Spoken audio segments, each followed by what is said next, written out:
இந்த வீடியோல நாம எந்த WWE ரெஸ்லர்ஸ் எல்லாம் இனிமே ரிங்குக்கு வந்து ரெஸ்ல் பண்ணாம இருக்கிறது அவங்களுக்கு நல்லது அப்படிங்கறது தான் பார்க்க போறோம். ரெசல்மேனியா 36ல ஏஜே ஸ்டைல்ஸ் கூட அண்டர்டேக்கர் ஒரு போனியார்டு மேட்ச்ல ரெஸ்ல் பண்ணாரு. இந்த ஒரு மேட்ச் தான் அண்டர்டேக்கரோட WWE கடைசி மேட்சும் கூட.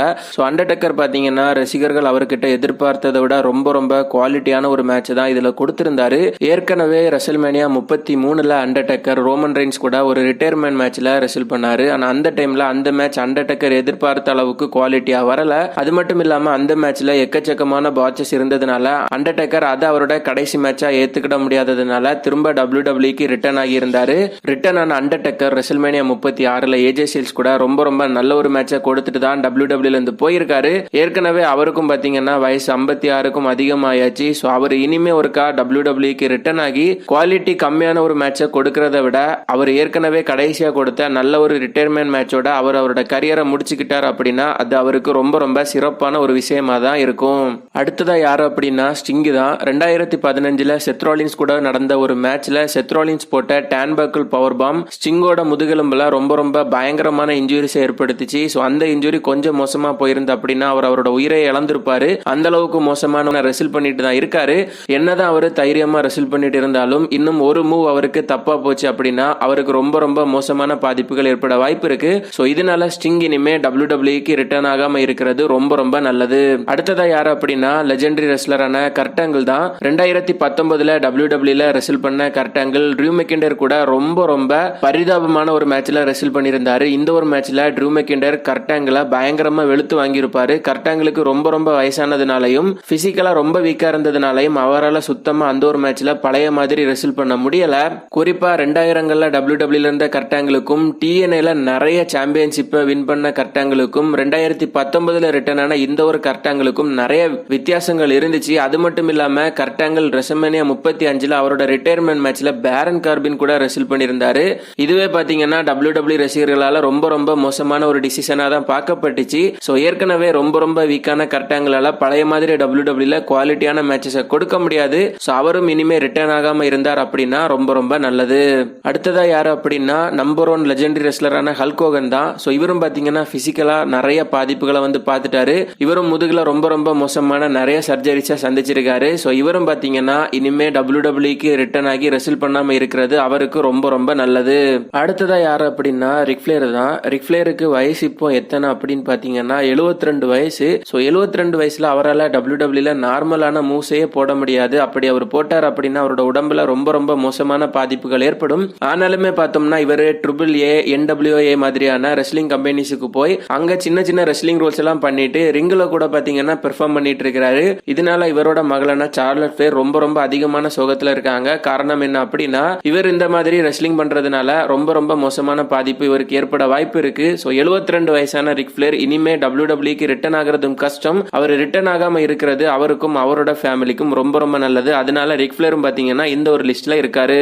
அடுத்ததா யாரு அப்படின்னா ஆல்பர்டோ டெல் ரியோ. எல்லா ரெஸ்லர்ஸும் ரிங்கில தான் ஹீல் அப்படிங்கிற அந்த ஒரு கெட்ட கேரக்டர் பண்ணுவாங்க. ஆனா ஆல்பர்டோ டெல் ரியோ பாத்தீங்கன்னா உண்மையான வாழ்க்கையிலே ரொம்ப பயங்கரமான ஒரு ஹீலா தான் இருந்துட்டு இருக்காரு. ரீசெண்டா பாத்தீங்கன்னா ஆல்பர்டோ டெல் ரியோ WWEக்கு வரதுக்கான ஒரு வாய்ப்பை கேட்டிருக்காரு. ஆனா WWE மேனேஜ்மெண்ட் அதை கம்ப்ளீட்டா ரிஜெக்ட் பண்ணிருக்காங்க. So Alberto Del Rio real லைஃப்ல பேஜ் அபியூஸ் பண்ணதுக்காக அரெஸ்ட் பண்ணப்பட்டாரு. அது மட்டும் இல்லாம இன்னும் எக்கச்சக்கமான கேசஸ் இன்னும் எக்கச்சக்கமான வழக்குகள் பாத்தீங்கன்னா இவருக்கு மேல இருக்கு. அந்த அளவுக்கு ரியல் லைஃப்ல பயங்கரமான வில்லத்தனமான ஒரு மனுஷன் இவரு. என்னதான் இவருக்கு ரிங்கில பயங்கரமான டேலண்ட் இருந்தாலும் WWE இனிமே வர கொண்டு வரதும் கஷ்டம். ஸோ இவரும் பாத்தீங்கன்னா WWEக்கு வந்து ரெஸ்ல் பண்ணாம இருக்கிறது இவருக்கும் WWE பாக்குற ரசிகர்களுக்கும் ரொம்ப நல்லது.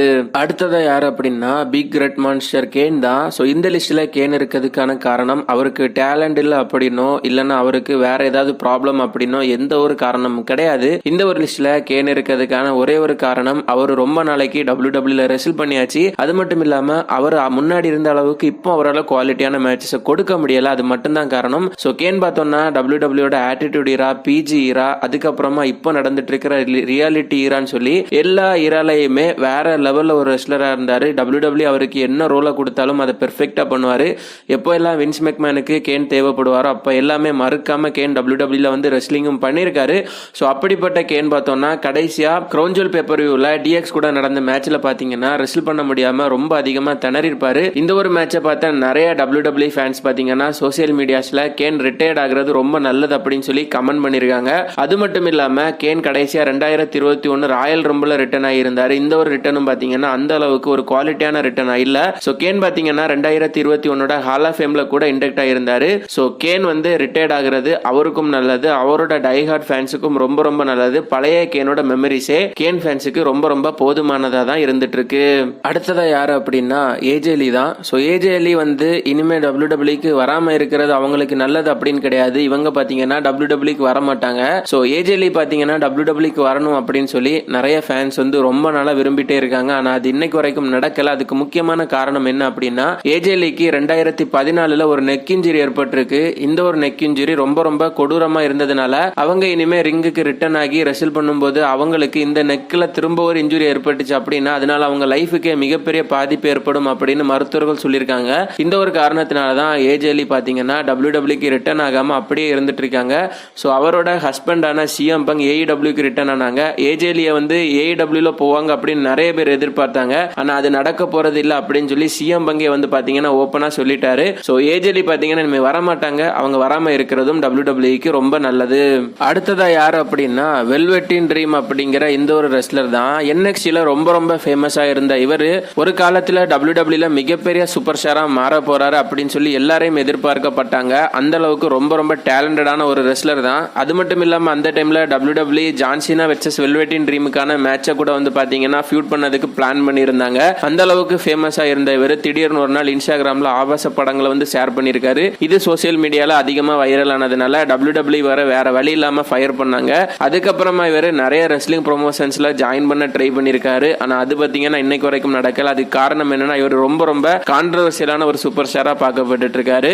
சோ இதெல்லாம் சேஞ்ச் ஆகி இனிமே இவர் WWEக்கு ரிட்டர்ன் ஆகி WWEல இருக்கிற சின்ன சின்ன குழந்தைகள்லாம் இவரை பார்க்கறது பாத்தீங்கன்னா ரொம்ப ரொம்ப கஷ்டம் தான். சோ இவர் இனிமே WWEல ரிட்டர்ன் ஆகிறதுக்கான வாய்ப்பும் இல்ல. இவர் WWEல ரிட்டர்ன் ஆகாம இருக்கிறது எல்லாருக்கும் நல்லது.